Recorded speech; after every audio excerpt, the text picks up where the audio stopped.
క్రీస్తునందు నా సాటి దేవుని కుటుంబ ప్రజలను మీ అందరికీ టీవీ ద్వారా దిద్దుబాటే సిద్ధపాటనే ఈ మన దేవుని ఆలోచన సభలో చేరిన క్రీస్తునందున్న మన కుటుంబ సభ్యులందరికీ ప్రభు పేరట దైవ దీవెనలు ప్రకటిద్దాం. దేవుడు వారందరిని దీవించును గాక.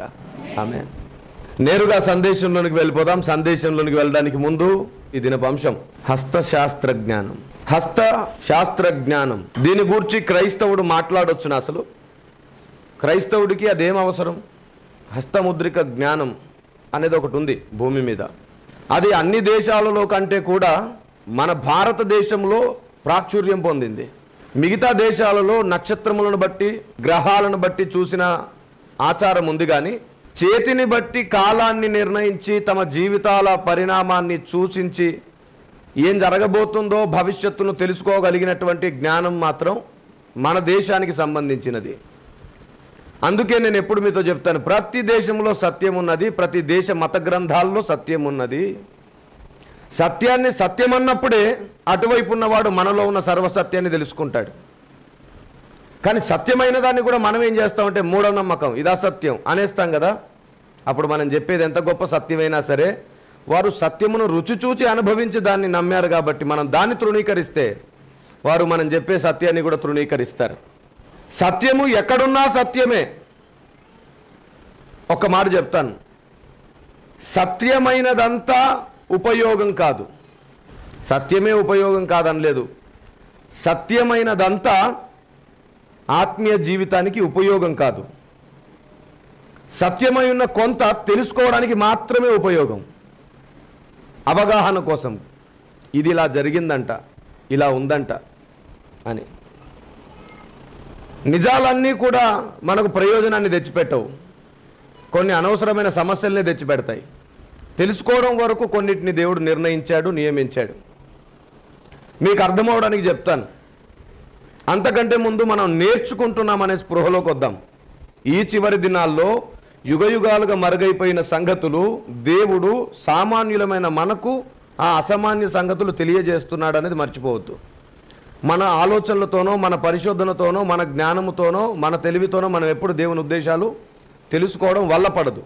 ఆయనే మనకు సరి అయిన ఆలోచన ఇవ్వాలి. ఆ ఆలోచనలో నుండి ఆలోచన వస్తుంది, ప్రత్యక్షతలో నుంచి ప్రత్యక్షత దొర్లుతూ వస్తుంది. ఒకటి అర్థమై ఇంకొన్ని అర్థమవుతూ ఉంటాయి. ఇప్పుడు నేను ఏదైనా ఒక సందేశం మాట్లాడుతుంటే మీకు కొన్ని మాటలు వినగానే ఎప్పుడో విన్న సందేశాలు గుర్తుకొస్తాయి. ఇందులో చెప్పారండి మీరు అదేని.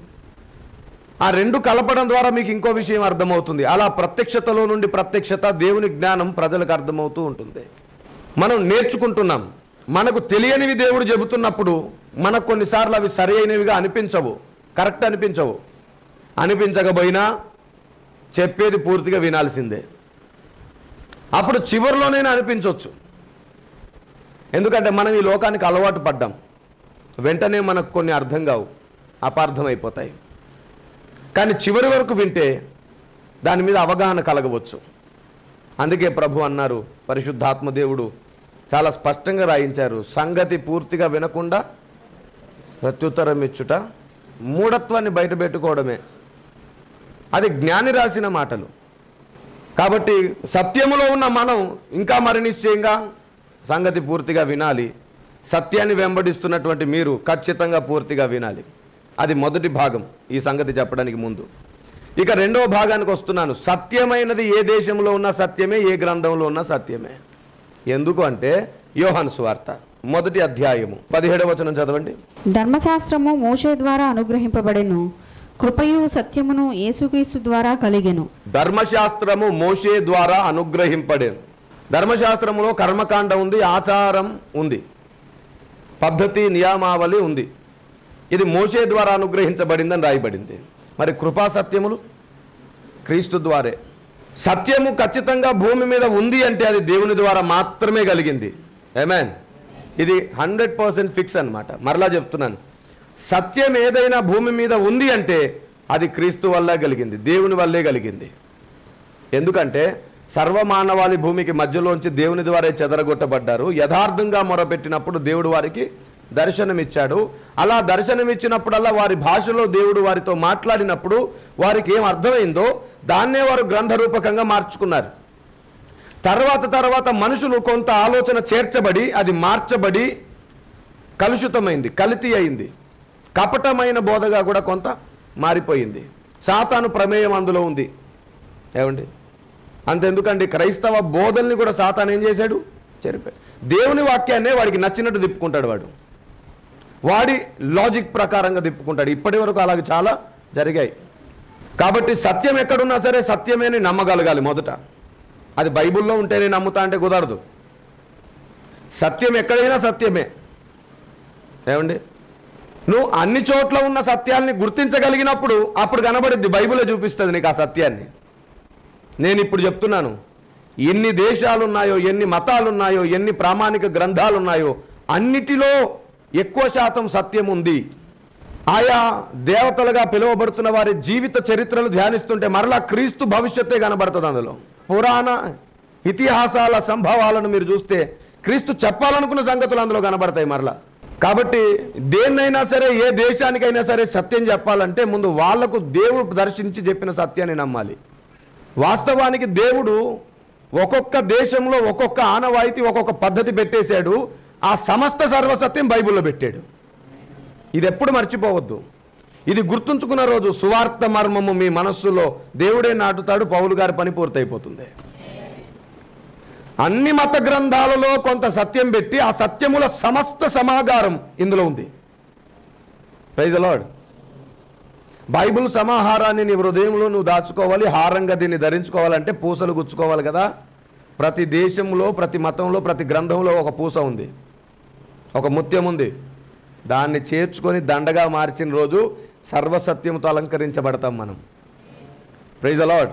అందుకు నేను చెప్తున్నాను, ప్రతి దేశము సత్యమందు ఉన్నది. అదేమిటో మనం పసిగట్టాలంటే మనకు బైబిల్ బాగా తెలియాలి, నేర్పేవాడు ఉండాలి. ఇది రెండో భాగం అయిపోయింది. ఇప్పుడు మూడో భాగంలో ఈరోజు ఏం చెప్పాలో చెప్తున్నాను, జాగ్రత్తగా వినండి.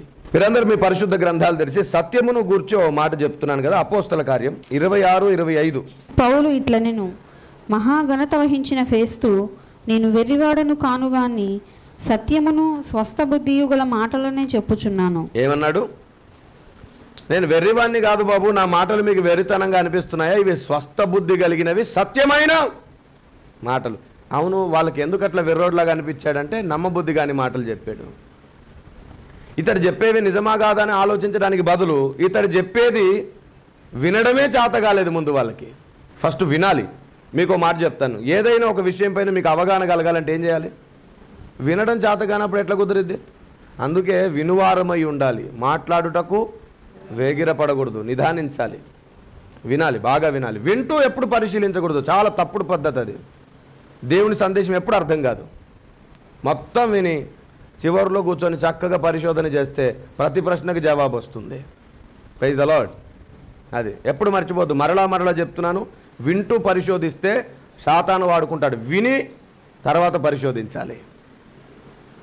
ఎందుకంటే వినే సంగతులు విననివ్వకుండా చేయడం ఎవరి పని? దట్స్ ఇట్, అంతే. రైట్. పౌలు గారు చాలా స్పష్టంగా చెప్పారు, నా మాటలు మీకు వెర్రితనంగా అనిపిస్తున్నాయి కానీ బాబు, వాస్తవానికి ఇవి స్వస్థ బుద్ధి కలిగిన మాటలు. ఇప్పుడు నేను చెప్పే మాటలన్నీ నేను ఇంగ్లీష్ బైబిల్లో చూశాను, హిందీ బైబిల్లో కూడా చూశాను. యాస్టీస్గా వాటి సమాహారాన్ని మీ ముందు పెడుతున్నాను నేను స్పష్టంగా. చూడండి, ఇంకొక వచనాన్ని కూడా మీ ముందు పెడతాను. రోమాపత్రిక 1:25. సత్యమైన దానిని ప్రజలు సత్యమని గుర్తించకుండా కొందరు ఏం చేశారో చూడండి. అట్టివారు దేవుని సత్యమును అసత్యమునకు మార్చి సృష్టికర్తకు ప్రతిగా సృష్టమును పూజించి సేవించిరి. ఏం చేశారంటండి? సత్యమునకు ప్రతిగా అసత్యమును ప్రచారం చేసుకున్నారు. ఎవరు వీళ్ళంటే సత్యమును నమ్మడానికి ఇష్టం లేని వాళ్ళు. సత్యం నమ్మడం ఇష్టం లేకపోతే ఒక పని జరిగిద్దంట. సత్యాన్ని అసత్యంగా మార్చేసి, అసత్యాన్నేమో సత్యంగా మార్చేసి దేవుని ప్రజల భక్తిని తప్పుదోవ పట్టించే ప్రమాదం ఉంది. సత్యమును సత్యముగా నమ్మినప్పుడే మన భక్తి సత్యంలోకి వెళ్తుంది, సర్వసత్యంలోకి వెళ్తుంది. కానీ ఆనాటి దినాల్లో కొందరంట దేవుని సత్యమును అసత్యమునకు మార్చారంట. ఈరోజు నేను చెప్పబోయే సంగతి కూడా సత్యమే, కానీ దీన్ని ప్రస్తుతం సమాజం తప్పుదోవలో నమ్ముతుంది. క్రైస్తవుడు కూడా నమ్ముతున్నాడు. కూకటి వేళ్లతో పెకలించడానికే ఈ అంశాన్ని ఎత్తుకోవడం జరిగింది. నా దేవుని వాక్యానికి, నా దేవుని చిత్తానికి వేరుగా జరగడానికి వీల్లేదు. సృష్టమును ఆరాధించు ఏ నియమాన్ని ఒప్పుకోవడానికి వీల్లేదు. కానీ దాన్ని ఆరాధించడానికి మార్గములు కొన్ని పడ్డాయి. దానికి కారణం మాత్రం సత్యమే. కారణం సత్యమే కావచ్చు కానీ అనుసరించదగిన కారణం అయితే కాదు అది. దాని గురించి మనం తెలుసుకోవాలి. అందుకే నేనేమన్నాను, సత్యమైన ప్రతిదీ ప్రయోజనకరమైంది కాదు. కొన్ని తెలుసుకొని విడిచిపెట్టవలసినవి, అవగాహనలో ఉంచుకోవలసినవి, పాటించదగినవి కాదు. కొన్ని సత్యములేమో పాటించవలసినవి, విని విడిచిపెట్టకూడనివి. కాబట్టి ఇక్కడ సత్యమునకు ప్రతిగా ఏం చేశారంట, సత్యముని అసత్యంగా మార్చేశారు. ఇప్పుడు సత్యమే కానీ నియమించిన పద్ధతులు ఏమిటంట, అసత్య మార్గములు. సత్యాన్ని అనుసరించే ఉంది కానీ మార్గములు కరెక్ట్ కాదు. అందుకని ఆ సత్యాన్ని అసత్యం అని మనం అన్నాం అనుకో, ఈ మార్గాలను చూసి అసలు సత్యాన్ని మనం కూడా అసత్యం చేసినట్టే అవుద్ది. ఉదాహరణకు చెప్తున్నాను, పొలంలో కలుపు ఉంది, పొలం అంతా కలిపి అని విడిచిపెడితే అది మంచి పద్ధతి? కలుపు తీసేయాలి. ఇప్పుడు క్రైస్తవుల్లో దుర్మార్గులు ఉన్నారా లేదా? అలాగే యేసు దుర్మార్గుడా? యేసు సత్యం, ఆ మనుషుల్ని బట్టి యేసుని తీసేయడానికి లేదు. అలాగే కొన్ని దుర్మార్గాలు, కొన్ని చెడ్డ మార్గాలు, చెడ్డ ఆచారాలు ఉన్నాయి చూశారు, వాటిని బట్టి అసలు కారణాన్ని అసత్యం అంటున్నది క్రైస్తవ్యం. అది దేవుణ్ణి అసత్యం అన్నట్లు అవుతుంది. ఈ నింద, ఈ భయంకరమైన దేవుని కోపము మీ మీదికి రాకుండా ఉండడానికి లోక పద్ధతులలో, లోక మర్యాదలలో ఉన్న సత్యాన్ని కూడా నువ్వు సత్యమని గుర్తించి ఆ పద్ధతిని మార్చే సంస్కరణ సామర్థ్యత నీకు రావాలని ఈ సందేశం మీ ముందు పెడుతున్నాను. ప్రతిదాన్ని తృణీకరించకూడదు, ఆలోచించాలి. అది రావడానికి కారణం ఏంటో తెలుసుకోవాలి. చూడండి ఒకసారి కొరింథీ పత్రికలో ఇప్పటివరకు నేను చెప్పిన దానికి ఇంకొక ప్రతిపాదనా వచనం ఉంది. 2వ పత్రిక 4వ అధ్యాయం 2వ వచనం చూడండి. అయితే కుయుక్తిగా నడుచుకొనకయో, దేవుని వాక్యమును వంచనగా బోధింపకయో, సత్యమును ప్రత్యక్షపరచుట వలన ప్రతి మనుష్యుని మనస్సాక్షి ఎదుట మమ్మను మేమే దేవుని సముఖమందు మెప్పించుకొనుచు అవమానకరమైన రహస్య కార్యములను విసర్జించి ఉన్నాము. ఇప్పుడు చెప్పండి, ఆయన ఒక మాట అన్నాడు అక్కడ, దేవుని సముఖమందు మెప్పు పొందుతున్నాం, మమ్మల్ని మేము మెప్పించుకుంటున్నాము అని. అవునా?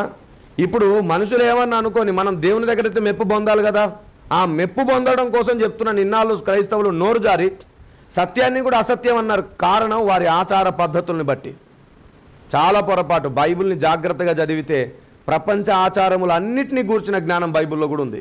అవి పుట్టడానికి కారణం బైబిల్లో ఉంది, దాని మూలం బైబిల్లో ఉంది. ఎలా తృణీకరిస్తాం మనం వాటిని? కొన్ని చూడదగిన సత్యములు ఉంటాయి, కొన్ని ధరించుకోదగిన సత్యములు ఉంటాయి, కొన్నిటిని వాడగలిగిన సత్యములు ఉంటాయి. చూడవలసినవి చూడాలి, ధరించుకోకూడదు. ధరించుకోవలసినవి ధరించుకోవాలి, పక్కన పెట్టకూడదు. వాడగలిగినవి వాడాలి. దేవుని నియమం ఇంత స్పష్టంగా బైబిల్లో ఉంది, కానీ ఈనాటి క్రైస్తవ సమాజానికి అదేం తెలియదు. సత్యముని ధరించుకోవాలి, సత్యాన్ని వాడాలి. కేవలం చూసే సత్యం ఉంటుంది, ప్రతి సత్యం గొప్పది కాదు, లేదంటే ప్రతి సత్యం వాడదగినది కాదు, ప్రతి సత్యం అనుసరించదగినది కాదనే సూత్రాలు తెలియదు. నాకు తెలియదు, పరిశుద్ధాత్ముడు బలపరిచి దాన్ని చెప్పేంత వరకు నాకు తెలియదు. కానీ దేవుడు వాళ్ళకెందుకు చెప్పాలనుకోలేదు, మనకెందుకు చెప్పాలనుకున్న? వాళ్ళకంటే గొప్ప వాళ్ళం కాదు కదా. ఎందుకంటే మనం వినాలనే మనసున్న వాళ్ళం, వాళ్ళు చెప్పిన వినని మనసు గలవారు. అందుకే దేవుడు వాళ్ళకి చెప్పలేదు. దేవునికి స్తోత్రం కలుగును గాక. చూడండి, ఇప్పుడు ఇంకొక వచనాన్ని నేను మీ ముందు పెడతాను. తిమోతి పత్రికలో 2వ పత్రిక 3వ అధ్యాయం 8వ వచనంలో, సత్యమని తెలుసంట.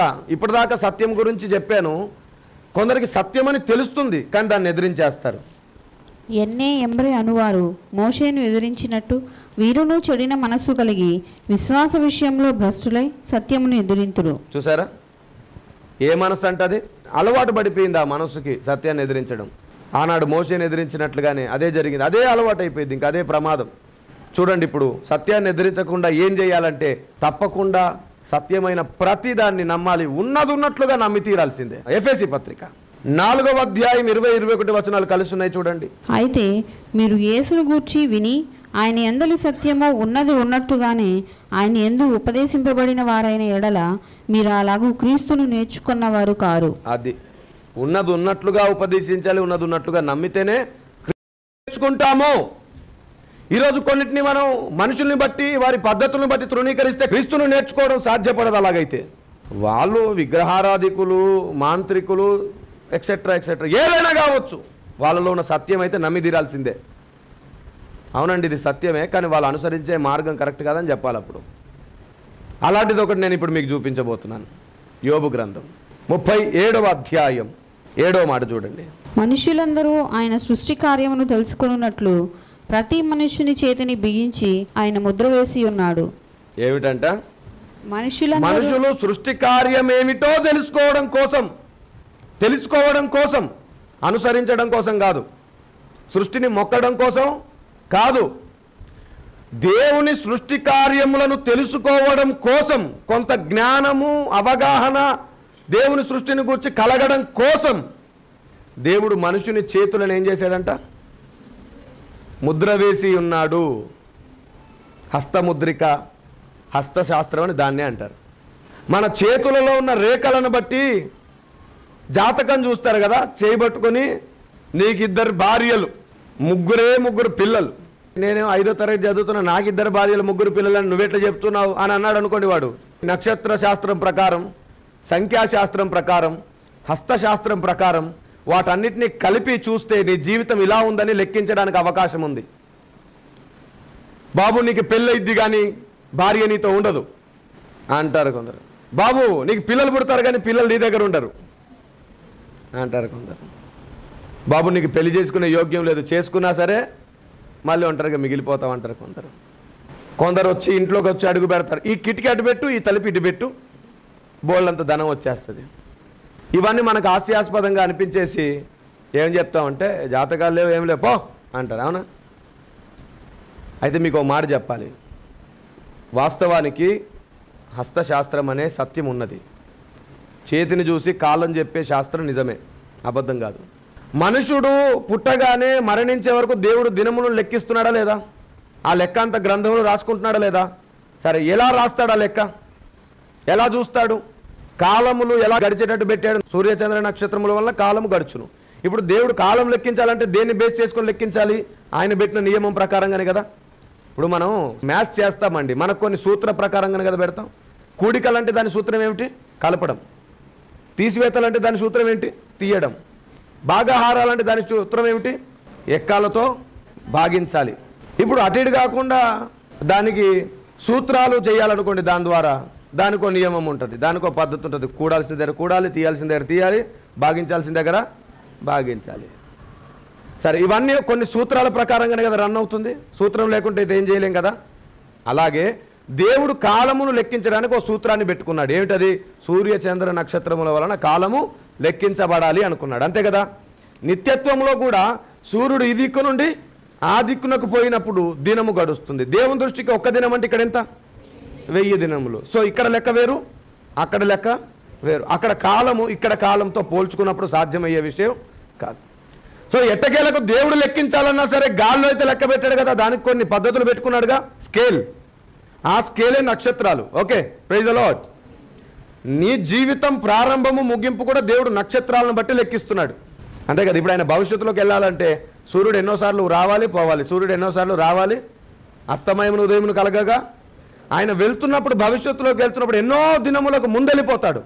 అంటే ఎన్నో అస్తమయాలు ఉదయాలు ఆయన ముందే చూస్తాడు, ఎన్నో నక్షత్రాల కదలికలు ఆయన ముందే, ఇప్పుడు ఆ లెక్కలన్నీ ఆయనకు ముందే తెలిసిపోతున్నాయి. ఈ స్కేల్ యూజ్ చేసుకొని నీకు దినములు లెక్కిస్తున్నాడు ఆయన. Praise the Lord. అదే స్కేల్ నీ చేతుల్లో కూడా ఉంది. దేవుడే దీన్ని గీసి ముద్రించాడంట చేతిలో. నీ పేరు, నువ్వు పుట్టిన తేదీ, నీ ఊరు, నీ సంవత్సరం, ఇలా మొత్తాన్ని వేసుకొని సంఖ్యాశాస్త్రం ప్రకారంగా, న్యూమరాలజీ ప్రకారంగా వారు దాన్ని లెక్కిస్తారు. హెబ్రీ భాషకు సంఖ్యాశాస్త్రానికి చాలా దగ్గరి సంబంధం.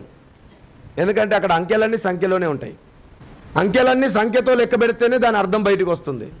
అలాగూ పేర్లను అంకెల్లోనికి తీసుకెళ్ళి సంఖ్యగా మార్చి వాటిని లెక్కించి నువ్వు ఇంతకాలం బ్రతుకుతావు, ఇగో ఈ కాలంలో నీకు వివాహ యోగ్యం ఉంది, ఈ కాలంలో నీకు ధనయోగం ఉంది, ఈ కాలంలో ఇది పరిస్థితి అని చెప్తారు. నేను చెప్తున్నాను, అలా చెప్పే విద్య కరెక్టే, కానీ మనుషుల చేతులు పట్టుకొని మనుషుడు జాతకం చెప్పని అవసరం లేదు. అది తప్పు. ఈ ముద్ర తప్పు కాదు, ఆ చెప్పగలిగిన జ్ఞానం స్కేల్ ఉంది చూసారు, అది తప్పు కాదు. అది దేవుడే నియమించిన స్కేల్, అది దేవుడే పెట్టిన స్కేల్. నీ చేతి ముద్రల ప్రకారం, ఆకాశ నక్షత్రాల ప్రకారం నీ కాలం రన్ అవుతూ ఉంటుందనేది దేవుడు పెట్టిన స్కేల్. అది దేవుని సృష్టి. నక్షత్రాలకు భూమి మీద ప్రభుత్వం ఉంది అని దేవుడు యోబు గ్రంథంలో రాసుకున్నాడు కదా, 38వ అధ్యాయం 33 యోబు గ్రంథంలోనే. ఆ నక్షత్రాలను గురించి చెప్పడానికి ఒక అధ్యాయం ముందే ఈ చేతి ముద్ర గురించి చెప్తున్నాడు దేవుడు. నక్షత్రాల ప్రభావం మానవ జాతి మీద ఉండడానికి ఇంకో కారణం హస్త ముద్రిక. దీనికి దానికి అవినాభావ సంబంధం ఉంటుంది, దీనికి కాలానికి అవినాభావ సంబంధం ఉంటుంది. అయితే మీకు ఇప్పుడు ఇంకో మాట చెప్పాలి. జాతకాలు చెప్పే వాళ్ళందరూ కరెక్ట్గా చెప్పరు, కొన్ని తప్పుడు జాతకాలు చెప్తారు. నువ్వు మహారాజు అయ్యా అనగానే నువ్వు రాజులకు రాజువు, నువ్వు అందరికీ పెడతావు, దయామయుడవు, నీకు ఎంత జాలి మనసు ఉందో తెలుసా అంటే కరెక్టే చెప్తున్నావు అంటాడు. అదే ఏదైనా చెడుగా చెప్తే నిద్రలోంచి లేచి వచ్చావా, నా గురించి అలా మాట్లాడుతున్నావు. ఇట్లా తప్పుడు జాతకాలు చెప్పి మనుషుల్ని భ్రమపెట్టి బతికిపోయే వాళ్ళు ఎందరో, వాళ్ళని బట్టి జాతకం తప్పన్నారు, అంతే కదా. ఇప్పుడు నేను చెప్తున్నాను, వాళ్ళది తప్పే, కానీ ఈ స్కేల్ విధానం తప్పనకండి అనేది క్రైస్తవ్యానికి నేను నేర్పాలనుకుంటున్నాను. నక్షత్రం వలన మనిషి జీవితానికి ప్రభుత్వం చేసే అవకాశం ఉంది. హస్తముద్రిక దేవుడే నియమించాడు. సృష్టి ఎంత గొప్పదో తెలుసుకోవడానికి ఇందులో ఆ ప్రభావం ఉంది. మనిషి పుట్టిన తేదీ, ఏ నెలలో అతను పుట్టాడో ఆ టైంలో దేవుడు రప్పించిన నక్షత్ర రాశుల కాలం, వాడి గడుస్తున్న కాలం, చేతి ముద్రిక, వాడి పేరు ప్రభావితం అవుతుంది. ఈ పేరు పలుకుతున్నప్పుడు వచ్చే వేవ్స్ వల్ల కూడా వాడి జీవితం మీద కొన్ని ప్రభావాలు పడతాయన్నది సత్యమే, అసత్యమైతే కాదు. కానీ అసత్యముగా జాతకాలు చూసేవారి వల్ల మనకు దీని మీద నమ్మకం పోయింది. అయితే ఇప్పుడు చెప్తున్నాను, ఏమంటారు కిరణ్ పాల్ గారు, మేమందరం చూపించుకోమా? నేను అదే చెప్పాను, సత్యమైనదల్లా పాటించదగింది కాదని ముందు అందుకే చెప్పా. ఇది సత్యమే, నువ్వు చూపించుకోవాల్సిన అవసరం లేదు, తెలుసుకోవాల్సిన అవసరం ఉంది.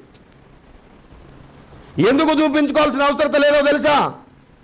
దేవుడే ముద్ర వేశాడు ఈ చేతిలో అని చెప్పిన దేవుడే అది నువ్వు చూపించుకోనక్కరలేదని కూడా చెప్పాడు బైబిల్లో. ఎక్కడ చెప్పాడు? కొన్ని వచనాలు చూద్దాం రండి మీరందరూ. 47వ అధ్యాయం యెషయా గ్రంథం 11-13 వచనాలు చూడండి. కీడు నీ మీదికి వచ్చును, నీవు మంత్రించి దాని పోగొట్టజాలవు. ఆ కీడు నీ మీద పడును, దానిని నీవు నివారించలేవు. నీకు తెలియని నాశనము నీ మీదికి ఆకస్మికముగా వచ్చును. నీ బాల్యము నుండి నీవు ప్రయాసపడి అభ్యసించిన నీ కర్ణ పిశాచ తంత్రములను, నీ విస్తారమైన శకునములను చూపుటకు నిలువము. ఒకవేళ అవి నీకు ప్రయోజనములగునేమో, ఒకవేళ నీవు మనుషులను బెదిరింతువేమో. నీ విస్తారమైన యోచనల వలన నీవు అలసి ఉన్నావు. జ్యోతిష్కులు, నక్షత్ర సూచకులు, మాసచర్య చెప్పువారు నిలువబడి నీ మీదికి వచ్చినవి రాకుండా నిన్ను తప్పించి రక్షించుదురేమో ఆలోచించుము. చాలు. తిరుగులేని ఓ సత్యాన్ని మీ మనసులో పెట్టడానికి ఇది చూపిస్తున్నాను. జ్యోతిష్యం అనేది ఉంది, నక్షత్ర శాస్త్రం అనేది ఉంది, హస్తశాస్త్రం అనేది ఉంది. ఏమండి? వాటి కాలమును బట్టి, వాటి ప్రభావములను బట్టి మన జీవితం ప్రభావం అవుతున్నది అనేది కూడా సత్యమే. దీన్ని కొందరు బ్రతకడానికి క్యాష్ చేసుకొని మనుషుల్ని భ్రమపెట్టి, భయపెట్టి, పూజల పేరిటనో లేదంటే వ్రతాల పేరిటనో, ఏవో నోముల పేరిటనో, బలుల పేరిటనో భ్రమపెట్టి దుర్మార్గముగా నడిపిస్తున్నారు, చెడ్డ మార్గంలో నడిపిస్తున్నారు. అంత మాత్రాన సత్యం సత్యం కాకుండా పోదు. వీళ్ళు సత్యాన్ని ఆధారం చేసుకొని దీన్ని అసత్య మార్గంగా మార్చారు. న్యూమరాలజీ అనేది కూడా ఒకటి ఉంది, అది సత్యమే. మన పేర్లలో ఉన్న అక్షరాలను బట్టి కూడా కొన్ని డిస్టర్బెన్సెస్ ఉంటాయి, అది నిజమే. మనం పలుకుతున్న మాటల్లో ఉన్నటువంటి వేవ్స్ ఏవైతే ఉంటాయో వాటి వల్ల కూడా మన చుట్టూన వాతావరణం ప్రభావితం అవుతుంది. మీకు విషయం చెప్తాను. ఇప్పుడు జాతకం చూసుకోవడం, నక్షత్ర శాస్త్రాలను బట్టి గ్రహాల పరిస్థితిని చూసుకోవడం, న్యూమరాలజీ చూసుకోవడం అవసరమేనంటారా కిరణ్ పాల్ గారు? మరలా చెప్తున్నాను అర్థం చేసుకోవడానికి, వీటిని గూర్చి తెలుసుకోవడం అవసరం, దానిని నువ్వు జరిగించడం అవసరం లేదు. తెలుసుకోవడం అవసరం అని మాత్రం మీరు ఎందుకు అంటున్నారు కిరణ్ పాల్ గారు? చాలా సింపుల్. 37:7 యోబు గ్రంథంలో నా ప్రభు అన్నాడు తెలుసుకోమని. మనుషులందరూ ఆయన సృష్టి కార్యమును తెలుసుకొనున్నట్లు. ఏం తెలుసుకొనున్నట్లు? అదే, మనుషులందరూ దేవుని సృష్టి కార్యములను తెలుసుకోవాలి. అందుకే దేవుడు ప్రతి మనిషిని హస్తంలో ఏం చేశాడంట? ముద్ర వేశాడు. సృష్టి ఈ ముద్రింపబడినటువంటి దాన్ని బట్టి మన జీవితాన్ని, జీవిత కాల చక్రాన్ని తిప్పుతుంది. మీకు విషయం చెప్తాను, అందరికి అర్థం కావాలి కాబట్టి చెప్తున్నాను. కాలములు రకాలు ఉన్నాయి, ఒకే కాలం ఉండదు. బైబిల్లో ఒక మాట రాయబడింది, అపాయకరమైన కాలము, కాలములు అంటే ఒకే రకమైన కాలము కాదు. అయితే దీన్ని డివైడ్ చేసి చెప్పాలంటే, ఓ వ్యక్తికి ఉండే కాలము వేరు, ఓ కుటుంబానికి ఉండే కాలము వేరు, ఓ గ్రామానికి ఉండే కాలం వేరు, గ్రామాల సమాహారమైన మండలానికి ఉండే కాలం వేరు, జిల్లా, రాష్ట్రం, దేశం, ప్రపంచం, వీటి పరిధిలో కాలాలు వేరైపోతాయి. దీనికి చాలా సింపుల్ ఎగ్జాంపుల్ చెప్పాను నేను. ఇద్దరు బండి మీద ప్రయాణం చేస్తున్నారు. పొరపాటుగా ఒక టర్నింగ్లో స్పీడ్గా వెళ్తుంటే స్కిడ్ అయింది. ముందొస్తున్న ఆటో కొట్టుకున్నారు. అందులో ఒకడు చనిపోయాడు, ఒకడు బ్రతుకున్నాడు. చిన్న చిన్న గాయాలతో బయటపడ్డాడు. ఇప్పుడు ఒకసారి అనాలిసిస్ చేయండి. ఒకే బైక్, ఒకే టైమింగ్, అదే స్పీడ్, అదే స్కిడ్ అవ్వడం, అదే పడడం. ఒకడు చనిపోయాడు, ఇంకొకడేమో బ్రతుకున్నాడు. వాడి కాలం వేరు, వాడి కాలం ఆగిపోయింది అంతటితో. వాడు చనిపోగానే వాడి కాలం ఆగిపోయింది. కానీ వీడి కాలం మరేంటి? అన్నీ సమానంగా జరిగి ఒక్కచోట ఎందుకు తేడా వచ్చింది? వీడు అప్పుడే చనిపోవాలనే నిర్ణయం కాదు. అందుకే నువ్వు అధిక దుర్మార్గపు పనులు చేయకముందు, నీ కాలమునకు ముందు నువ్వేలా. మన ఆలోచనలు మంచివి కానప్పుడు సత్యానికి విరుద్ధమైతే కూడా త్వరగా పోతాం. అవును, ఇంకా విరుద్ధమైతే దేవునికి వ్యతిరేకం అవుతామని. ఇప్పటివరకు జాతకాలు అనేవే లేవు అని నమ్మిన వాళ్ళు ఎందరు లేరు? మరి ఈ వాక్య ప్రకారం దేవునికి వ్యతిరేకమా కాదా? అది హస్తముద్రికలు ఉన్నాయి, నక్షత్ర శాస్త్రం ఉంది, న్యూమరాలజీ ఉంది, సంఖ్యాశాస్త్రం ఉంది. కానీ దాన్ని తప్పుగా జనాలు వాడుతున్నారు. ఇప్పుడు వాళ్ళకి చెప్పాలి, ఇవి లేదు అని మేము అనట్లేదండి, కానీ వాటి వలన నీ బ్రతుకులో ఏదైనా నువ్వు మార్చుకుందువేమో ట్రై చేయి. నీ ఎత్తుమూడడు నువ్వు పెంచుకోలేవు. నీ మరణ దినాన్ని దేవుడు రాసేసాడండి. నక్షత్రాలను, నీ చేతిని, నువ్వు పుట్టిన తేదీని, నీ పేరును, నీ ఊరును మొత్తాన్ని కలిపి పలాని కాలంలో పుట్టాడు, పలాని నక్షత్రం ఉన్నప్పుడు పుట్టాడు, పైగా పలాని గ్రామంలోనే పుట్టాడు, పైగా ఇతని రేఖలు పలానా ఇంతగా ఉన్నాయి. ఇదంతా దగ్గర తీసుకొని వీరికి తెలిసిన ఆ స్కేల్ జ్ఞానం ఏదైతే ఉందో దాంతో వరుస పెడితే వీడు పుట్టకూడని గ్రామంలో పుట్టాడు, పెట్టకూడని పేరు పెట్టుకున్నాడు, ఇంతకాలమే బ్రతుకుతాడు. ఏమండి, ఇదిగో నీ బ్రతుకు 60 సంవత్సరాలే అన్నాడు అనుకోండి, ఖచ్చితంగా 59-60 సంవత్సరాల మధ్యలోనూ 61 సంవత్సరాల మధ్యలో చచ్చిపోతాడు. 100% అది. అయితే అందరూ సత్యం చెప్పరు. జాతకాలు చూసి వాళ్ళు అందరూ సత్యం చెప్పరు. వాళ్ళు ఏమంటారంటే, కొందరు నీకు దీర్ఘాయుషు పెరగాలంటే 1116 ఇచ్చుకోవాలి, నక్షత్రాలకు శాంతి చేయాలి, హోమం చేయాలంటాడు. ఏం చేయక్కర్లా, అదే చేయకూడదు. నువ్వు వాడు ఎన్ని చెప్పినా, నువ్వు ఎన్ని మంత్రాలు చదివినా నీ కాలము మారదు. రావలసిన కీడు రాకుండా అదే చదివాం మనం ఇక్కడ. చూడండి ఏమంటాడు, కీడు నీ మీదికి వచ్చును, నీవు మంత్రించి దాన్ని పోగొట్ట జాలవు. నక్షత్ర పూజలు చేస్తున్న వారులారా మానుకోండి, మీ డబ్బు వేస్ట్ చేయకండి. ఎందుకంటే పైనున్న నక్షత్రాలు గ్రహాలనైనా సరే నీ చేవ్రాత కంటే కూడా మించి నీకు అనుకూలంగా మార్చడం మంత్రాల వల్ల కాదు, దేవుని వల్లే అవుతుంది. దేవుడే మార్చగలడు. హిజ్కియా నువ్వు చనిపోతావన్నాడా? హిజ్కియా ఏడ్చి ప్రార్థించినప్పుడు హిజ్కియాకి 15 సంవత్సరాలు. అప్పుడు ఇతని నక్షత్రాల అమరిక కూడా దేవుడు మార్చేశాడు. అవునా? ఆకాశంలో దేవుడు నక్షత్ర రాసుల్ని రప్పిస్తాడు, తీసుకెళ్ళిపోతాడు అనేది నమ్మినప్పుడు ఎందుకు రప్పిస్తాడు, తీసుకెళ్ళాడు కూడా మనం తెలుసుకొని దాని విషయంలో కూడా దేవుని మీద ఆధారపడి ప్రార్థన చేసుకోవాలి. మన కాలములను మనం శాసించేటట్లు దేవునితో స్నేహం చేయాలి. అందుకు తెలుసుకోవాలన్నాడు దేవుడు. Praise the Lord. మరి ఎందుకని దేవుడు ఇదంతా నియమించాడంటే సాతానును చిక్కించాలి కాబట్టి, అందులో వాడి దుర్మార్గములను చిక్కించాలి కాబట్టి, అందులో వాటిని ఎరిగిన వారమై, వాని తంత్రములను ఎరిగిన వారమై వాడిని మనం ఖచ్చితంగా అందులోనే చిక్కించాలి. వాడు ఎన్ని చేయాలనుకున్నా ఈ కాలము గుండా మనల్ని మనం తప్పించుకోగలం. అందుకు దాన్ని తెలుసుకోవాలన్నాడు దేవుడు. ఉదాహరణకండి, నేను ప్రార్థన చేస్తున్నాను, నాకు యాక్సిడెంట్ అవ్వబోతుందని తెలిసిపోయింది. ఎప్పుడు? 2010 జూన్ 5వ తారీఖు. అది అయితే 2010 ప్రారంభంలోనే నాకు తెలిసిపోయింది. 4-5 నెలల్లోనే నేను యాక్సిడెంట్ కాబోతుందని తెలిసిపోయి సంఘంలో ప్రకటించాను, నాకు యాక్సిడెంట్ కాబోతుంది అని. అందరూ బోర్మని ప్రార్థన చేసేవాళ్ళు, ప్రభువా నీ దాసుని కాపాడు కాపాడు కాపాడంటే. ప్రార్థన చేసిన 2-3 నెలల తర్వాత దేవుడు ఇంకో జవాబు ఇచ్చాడు, ప్రాణములు తీయజాలడం ఎవరి వల్ల కాదు, యాక్సిడెంట్ మాత్రం అయింది. మళ్ళీ అది చెప్పాను, ప్రాణాలు పోవంట, యాక్సిడెంట్ మాత్రం అవుద్దంట. ఎందుకు అవుతుంది అది మాత్రం కనుక్కుందాం అని అడిగాం. అడగడానికి దేవుణ్ణి మోకరిస్తే దేవుడు ఏమన్నాడంటే, నా కుమారుడా నీ జీవితకాలపు మలుపు అదే, ఆ టర్నింగ్ ఉండక తప్పదు అన్నాడు. ఎందుకు ఉండదంటే నువ్వు చెప్తే వినట్లేదు కాబట్టి తన్నాలని పని పెట్టుకున్నా, అందుకే కాలం నీకు విరుద్ధం అవుతుంది. ఇందులో సాతాను ప్రమేయం ఉన్నది. యోబుకు వ్యతిరేకమైన కాలంలో అడిగింది ఎవరు కదా? సరే, వాడు అడక్కముందే వ్యతిరేకమైన కాలములు కల్పించింది ఎవరు? ఎందుకు కల్పించాడు? ఆ కాలములను వచ్చేటట్లు వెళ్ళేటట్లు చేయగలిగిన వాడు ఆయనే కాబట్టి, ఆ నక్షత్రములను అలాగూ వచ్చేటట్లు పోయేటట్లు చేసి ప్రభుత్వం చేయించగలవాడు కాబట్టి, కరెక్ట్గా అదే టైంలో నక్షత్ర ప్రభావం యోబుకు వ్యతిరేకం అవుతుంది కాబట్టి దేవుడే దాన్ని ప్రస్తావించాడు. సాతాను అనుకున్నాడు నేనే చేస్తున్నాను అదంతా అని, కానీ అలాంటి దుస్థితి యోబుకు రావాలని దేవుడు నిర్ణయించాడు ముందే కాలగమనంలో. తద్వారా మనకు దృష్టాంతములు ఎన్నో పెట్టి మనకు పాఠములు ఎన్నో పెట్టాలనుకున్నాడు ఆ ప్రవక్త ద్వారా.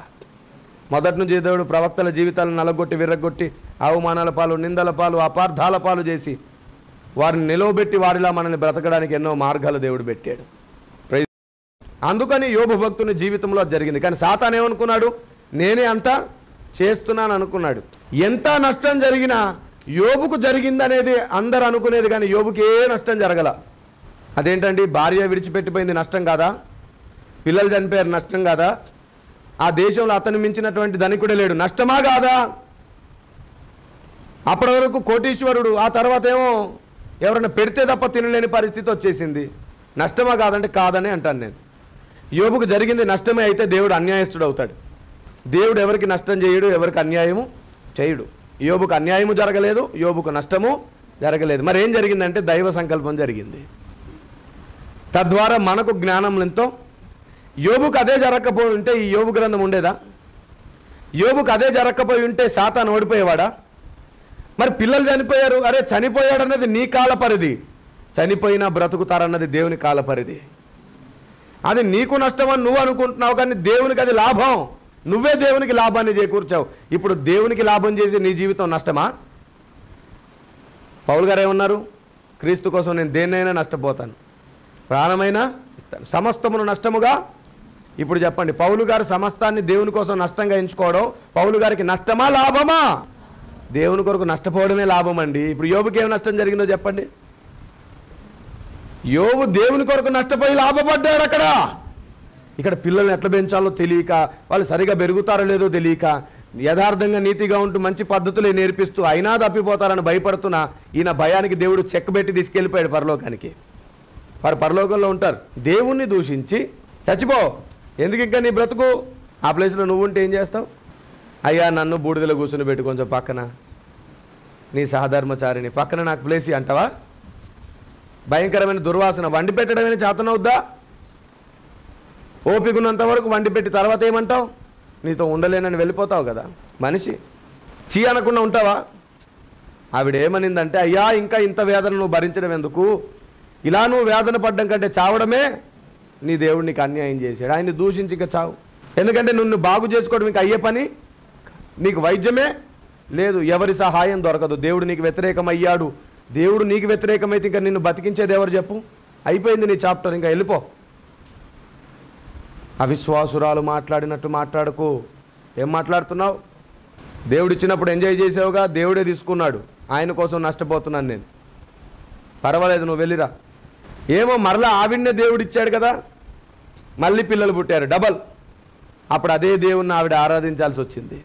కొన్నిసార్లు మన జీవితకాలాన్ని మనం పరిశీలించుకుంటుంటే, దేవుడు అన్యాయం చేస్తున్నాడా, అసలు నన్ను పట్టించుకుంటున్నాడా, నా ప్రార్థన వింటున్నాడా, ఇంత అడుగుతున్నాను మాట ఇచ్చి తప్పుతున్నాడు ఏంటి, అందరి ముందు నాకు అవమానమే కదా అనే ఆలోచన మనకు కలుగుతూ ఉంటుంది. ఆ ప్రతి చర్య వెనకాల దేవుని చిత్తం ఒకటి ఉంటుంది. కొన్నిసార్లు నీ మంచి కాలాన్ని నువ్వే పాడు చేసుకుంటావు, నీ కాలంకు ముందే నువ్వు నష్టపరుచుకుంటావు.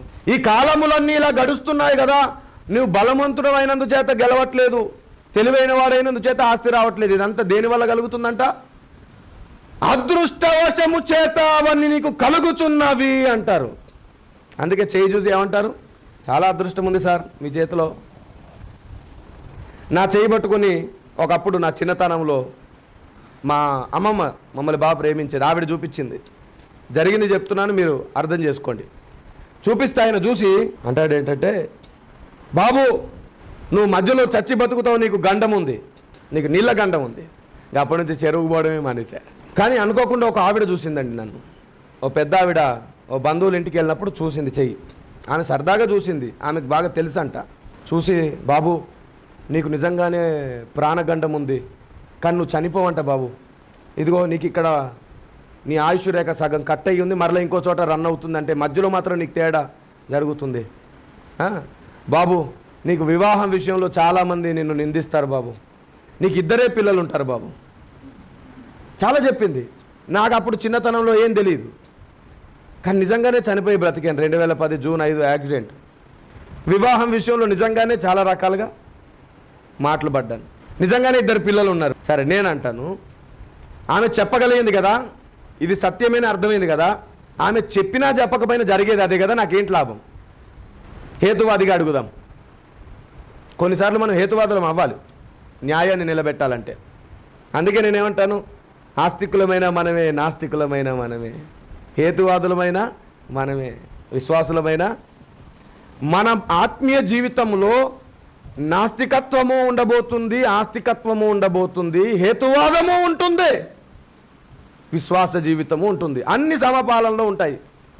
అందుకే భక్తుడు ఎవరి చేత వివేచింపబడడు, అర్థం కాడు. దేవుడు లేడు అన్న సంభవాన్ని కూడా మనం వాడుకోవాల్సిన పరిస్థితులు వస్తాయి. అవును, నాకు జరిగిన అన్యాయం వెనకాల దేవుడు లేడు, నాకు నేనే చేసుకున్నాను. ఆ కాలంలో దేవుడు లేడు. ఒక క్షణమైనా నన్ను విడవనన్న దేవుడే ఒక క్షణం నన్ను అక్కడ విడిచాడు, అక్కడ దేవుడు లేడు, ఆ స్పాట్లో దేవుడు లేడు. దేవుడు నన్ను విడిచిపెట్టిన మరుక్షణం నాకు ప్రమాదం జరిగింది. ఆయన నా విషయంలో ఒక క్షణం కనురెప్ప వేశాడు, అందుకే నాకు ప్రమాదం జరిగింది. ఆ క్షణంలో ఎవరు లేరు నా జీవిత కాలంలో, ఆ క్షణం దేవుడు లేడు. దేవుడు లేని క్షణమున మానవ జీవితం విపరీతం అవుతుంది. అందుకే దేవుడు లేడని బుద్ధిహీనుడు అంటాడు. ఎందుకంటే ఈ బుద్ధి అంతా, ఈ జ్ఞానం అంతా, ఈ ఆధారాలన్నీ ఉన్నాయి. చూడండి, ఒకసారి మీకు వచనాన్ని చూపిస్తాను. సమూయేలు గ్రంథం, మన పాత నిబంధన కాలం భక్తులు కూడా ఈ విషయమై జ్ఞానం గలవారే. సమూయేలు గ్రంథం చూడండి, 6వ అధ్యాయం 2వ వచనం, మొదటి గ్రంథం. ఫిలిష్తీయుల యాజకులను శకునము చూచువారిని పిలువనంపించి, యెహోవా మందసమును ఏమి చేయుదుము, ఏమి చేసి స్వస్థలమునకు దానిని పంపుదుమో తెలియజెప్పుడనగా, వారు ఇశ్రాయేలీల దేవుని మందసమును పంపివేయనుద్దేశించిన ఎడల ఊరకయే పంపక ఏ విధము చేతనైనను ఆయనకు అపరాధార్థమైన అర్పణము చెల్లించి పంపవలెను. అప్పుడు మీరు స్వస్థత నుండి ఆయన హస్తము మీ మీద నుండి ఎందుకు తీయబడకయుండెనో మీరు తెలుసుకొందురనిది. చాలు, అలా చేస్తే ఆ కీడు తప్పించబడిందా లేదా? వాళ్ళు అలా బలి అర్పించి క్షమాపణ అడిగితే జరిగిందా లేదా? మరి ఇంకేంటి, మరి వాళ్ళు చెప్పిందే జరిగిందిగా. శకునము చూసి చెప్పారంట వాళ్ళు ఏం చెయ్యాలి అని. అంటే ఇలాంటి విద్య ఉన్నది కానీ దాన్ని తప్పుడుగా వాడి తప్పుడు ఆచారాలు, తప్పుడు పద్ధతులు పాటిస్తున్నారు.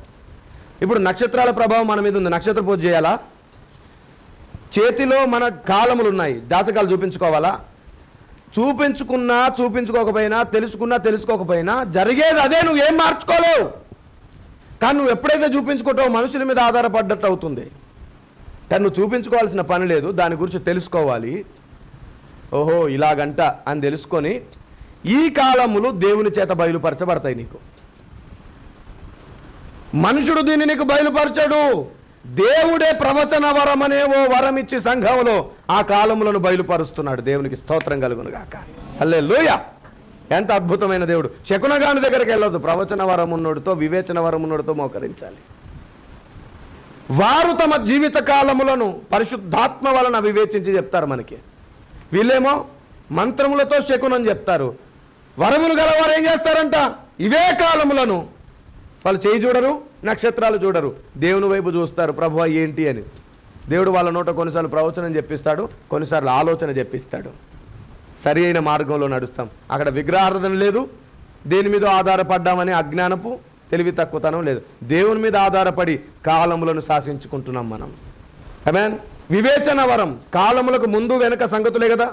ప్రవచన వరం కాలములకు ముందు వెనకల సంగతులే కదా. అవి మనం కృపావరముల ద్వారా అనుభవిస్తున్నాం. ఆమేన్. ఇప్పటికీ క్రైస్తవులు చాలామంది వాస్తు చూసి ఇల్లు కడుతున్నారు, వాస్తు చూసి వ్యాపారాలు చేస్తున్నారు. మానుకోండి. వాస్తులు చూసే వాళ్ళు చెప్తున్నాను మానుకోమని, నక్షత్ర పూజలు చేసే వారికి చెప్తున్నాను మానుకోమని. మీరు వాస్తులు చూడకండి, వాస్తవాన్ని చూస్తూ వెంబడించండి. విశ్వ వాస్తుకే నువ్వు వాస్తవం అవుతావు. విశ్వానికి దిక్కులున్నాయి, 4 దిక్కులు, ఆ దిక్కులకు నువ్వు వాస్తవం అవుతావు. దిక్కులు ఉండడం వాస్తవమే, దిక్కుల్లో నువ్వు వాస్తు పెట్టుకోవడం మంచిది కాదు.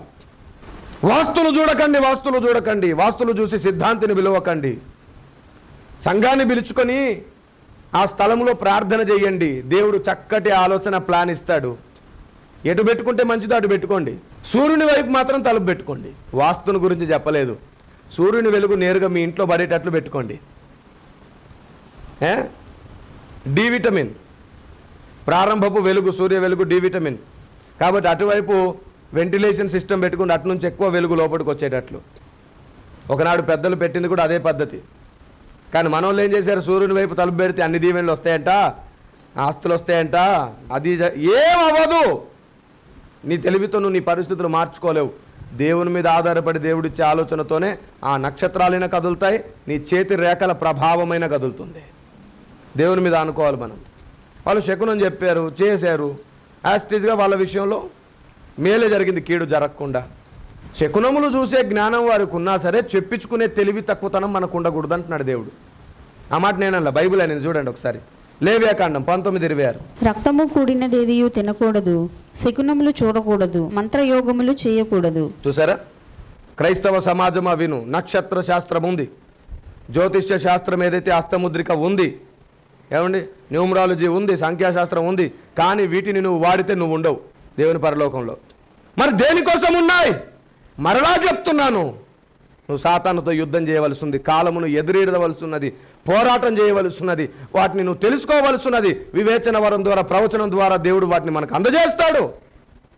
ఈ జ్ఞానం కలిగి మోకరించండి, ఆలోచనలు కూడా దేవుడు అలాగే పుట్టిస్తాడు. నేను నీకు ఆలోచన చెప్పి నడిపించేదాను అన్నాడు దేవుడు. జరగనయ్యున్న కీడు నుండి నేను నిన్ను తప్పించేదాను. మీకు ఇంకో వచనం చూపిస్తాను. ఇక్కడ కూడదు అన్నాడు కదా, చూడండి ఇప్పుడు ఆదికాండం 44:15. అప్పుడు యోసేపు, మీరు చేసిన ఈ పని ఏమిటి? నా వంటి మనుష్యుడు శకునము చూచి తెలుసుకొనునని మీకు తెలియదా అని వారితో అనగా, యోసేపు ఇక్కడ ఒక రాజతంత్రాన్ని వాడాడు. తన అన్నదమ్ములు వెళ్తున్నప్పుడు అందులో గిన్నె పెట్టాడు, పెట్టి దాన్ని పట్టుకున్నాడా లేదా? పట్టుకుని వాళ్ళతో ఏమంటున్నాడు తెలుసా? నాకెలా తెలిసింది అనుకుంటున్నారా? శకునం చూస్తానని తెలీదా అంటే, ఆనాటి రాజులు ఖచ్చితంగా ఏం చూసేవాళ్ళు? తమ దగ్గర ఉన్నటువంటి వాళ్ళని పిలుచుకొని శకునం చూసేవాళ్ళు. చెయ్యొచ్చా, చేయకూడదు. అంతెందుకండి, సౌలు మహారాజు తన ఫిలిస్తీన్లతో దండెత్తడానికి వెళ్ళినప్పుడు ఖచ్చితంగా ప్రవక్తలను అప్రోచ్ అయ్యే నియమం ఒకటి ఉంది. అయ్యా వెళ్ళమంటావా వద్దంటావా అని. అప్పుడు ప్రవక్త వివేచించి దేవుని ద్వారా తెలుసుకొని చెప్పేవాడు. దాని పేరు కూడా శకునమే. కాకపోతే శకునం అనే పేరు ఎందుకు వచ్చిందంటే, సొంత మంత్రములను వాడి తెలుసుకునేది శకునము, దేవుని దగ్గర నుంచి తెలుసుకునేది దర్శనము, ప్రవచనము. Praise the Lord. ఇప్పుడు ప్రవక్త లేడు, సమూయేలు చనిపోయాడు. ఇప్పుడు ఎక్కడికి వెళ్ళాడు ఇతను?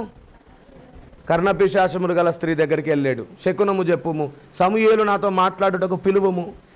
మొదటి నుంచి ఆ నియమము పద్ధతి ఉంది. మంత్రశక్తి వాడి జరిగే చరిత్ర తెలుసుకోవచ్చు అని అందరికీ తెలుసు, ఎందుకంటే నక్షత్రాలను బట్టి.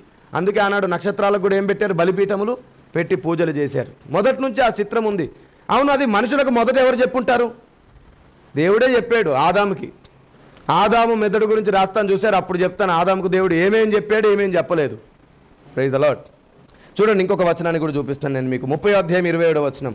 అందుకు లాబాను అతనితో, నీ కటాక్షము నా మీదనున్న ఎడల నా మాట వినుము, నిన్ను బట్టి యెహోవా నన్ను ఆశీర్వదించినని శకునము చూసి తెలుసుకుంటునని చెప్పాను. ఏం చూసి తెలుసుకున్నాడంట? సత్యం తెలుసుకున్నాడా, అబద్ధం తెలుసుకున్నాడా? శకునం చూస్తే కూడా ఏం తెలిసింది? అదెట్లా తెలిసింది? శకునం చూస్తే అసత్యాలే తెలియాలిగా. మరి శకునం చూసి కూడా సత్యం తెలుసుకునే మ్యాటర్ అంత శక్తి పట్టుకుంది. అయ్యా, శకునం చూస్తే నీ దేవుని వల్లే నేను దీవించబడ్డానని, నువ్వు నా దగ్గరికి రాకపోతే ఇంత దీవెన ఉండదని నాకు తెలిసిపోయింది. నీ దేవుడే దేవుడు నాయన, కనికరుంచు, కటాక్షముంచు అన్నాడు. సో మొదటి నుంచి కూడా కాలములను మంత్రములతోనో శకునముతోనో చూసేవారు. క్రైస్తవ సంఘమా, మరలా చెప్తున్నాను, నక్షత్ర శాస్త్రం ఉంది. నక్షత్రాల వల్ల కాలం ప్రభావితం అవుతుంది. జాతకాలు చేయి ముద్రను బట్టి చూస్తారు, అది నిజమే, అబద్ధమేమి కాదు. సంఖ్యాశాస్త్రం ఉంది, న్యూమరాలజీ ఉంది, పేర్ల సంఖ్య అంకెల మార్పు చేత కాలము మారుతుంది, నిజమే. ఇవేవి మంత్రాలతో జరిగేది కాదు. ఇవన్నీ కాల మార్పిడి, స్థాన భ్రంశములు మన జీవితాన్ని చేస్తుంటాయి, నిజమే. కానీ మనిషి మీద ఆధారపడి మంత్రములతోనో లేదంటే యంత్రములను మెడలో కట్టుకోవడంతోనో, తాయితులు కట్టుకోవడంతోనో, బలులు కర్మకాండాలు పూజలు చేయడంతోనో నీకు కీడు మేలవ్వదు. నీ కీడు మేలవ్వాలంటే కాలములను శాసించగలిగిన సర్వాధికారి అయిన దేవుడు నీకు దేవుడు అవ్వాలి. ఆమేన్. ఆయన్ని వెంబడించాలి, ఆయన భక్తిని వెంబడించాలి, ఆయన వాక్యమును వెంబడించాలి, ఆయన నడిపే మార్గమును వెంబడించాలి. అప్పుడు కాలములన్నీ కూడా నీకు అనుకూలం అవుతాయి. సమయోచిత కాలములు నీకు వస్తాయి, మంచి కాలములు నీకు వస్తాయి. ఆమేన్. జరగనైన కీడు నుండి దేవుడు నిన్ను తప్పించేస్తాడు. అప్పుడు దేవునికే మహిమ కలుగును గాక. ఇప్పుడు చెప్పండి, చేతిని చూసి కాలములు చెప్పే జాతక జ్ఞానం ఉందా లేదా? నక్షత్ర రాసులను బట్టి మానవ జీవితాన్ని అంచనా వేసే జ్ఞానం ఉందా లేదా? ఉంది. మనిషి పేరును బట్టి, పుట్టుకను బట్టి, అంకెలను బట్టి, సంఖ్యలను బట్టి, జరగబోయేది, జరుగుతున్నది, వాటిని అంచనా వేసే శక్తి ఉందా లేదా? కానీ దాని ద్వారా నీకేమైనా ప్రయోజనమా? లేదు. అవి చేసుకోకూడదు. అవి చేసుకున్నవాడు పరలోకం రాడు. కానీ సృష్టి కార్యములు తెలుసుకోవడం కోసం దేవుడు దాన్ని నియమించాడు. ప్రభు చిత్తమైతే వీటి వల్ల సృష్టి కార్యం ఎలా తెలుసుకుంటాం అనే దాన్ని ఎప్పుడైనా మాట్లాడుకుందాం. దేవుడు మీకు తోడైండునుగాక. ఈరోజు నేర్చుకున్న దాన్ని బట్టి దేవుని జ్ఞానం పొంది ప్రవచన వరం, వివేచన వరం ఉన్న వ్యక్తులను ఖచ్చితంగా స్పష్టంగా గుర్తుపట్టి వాళ్ళతో మోకరించి మీరు చాలా లాభాలు పొందొచ్చు. ప్రార్థన చేసుకుందాం. పరిశుద్ధుడు అయిన మా ప్రభువా, బైబిల్లో ఉన్న సంగతిని లేదు, అది అబద్ధం, అది తప్పు అంటూ నేను మాట్లాడాను. దానికి కారణం నీకు వ్యతిరేకం అవ్వాలని కాదు, దాన్ని వెంబడిస్తున్న వారి పద్ధతులు, నియమావళి బాలేనందుచేత, వారు వ్యతిరేకమైన విగ్రహారాధనలో ఉన్నందుచేత మాత్రమే అది తప్పన్నామే. కానీ దాని మూల కారణం మాత్రం సత్యమని ఈరోజు నేర్చుకున్నాం. ఇక మీదట మేము దేనిని కూడా తొందరపడి తప్పనక అందులో నీ చిత్తం ఎంతుందో గ్రహించి దానిని వారు సత్యాన్ని అసత్యంగా పురికొల్పి మార్చి అలా చేశారని గుర్తించి నీ సత్యమును నమ్మేవారం అవుతాం తండ్రి. మేము ఏ మత సంబంధులం కాదు, మేము సత్య సంబంధులము తండ్రి. మమ్మల్ని మేము నీ అధికారానికి చేతికి అప్పగించుకుంటూ యేసు పేరట అడుగుతున్నాం తండ్రి. Amen. May God bless you. దేవుడు మీకు తోడైండును గాక. ఇప్పుడు ఎప్పుడు ఎల్లప్పుడు సత్యమే గెలుస్తుంది. సర్వ సత్యమేవ జయ. ఆమెన్. వందనాలు.